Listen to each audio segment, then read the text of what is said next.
Okay, I have a few quick things to say about SMTP servers. The other reason my production server does not need to use a smart host is because XM4, which it runs, is in itself an SMTP server. So the PHP on my production server already has an SMTP server. Before people used PHP on machines that had an SMTP server, PHP was using SendMail, okay? And SendMail is not an SMTP server.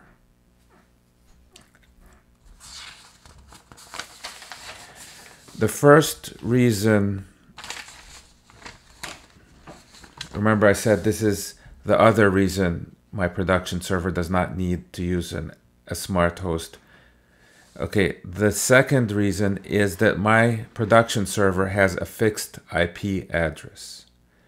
And that's another that in and of itself could cause other email servers to trust it.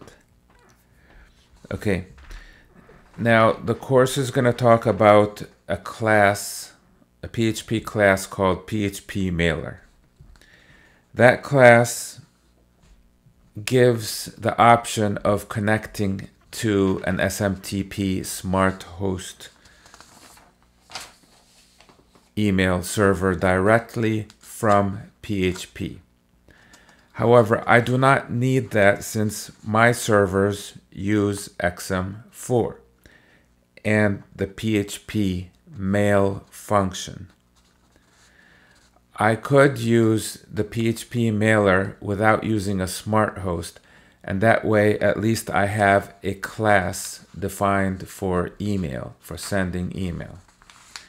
I may want to create my own class for sending email, and that class would use the regular PHP mail function.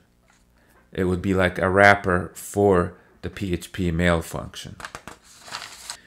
Apparently, when PHP Mailer sends an email via an SMTP smart host, it is bypassing the SendMail and any other email server like XM on the machine.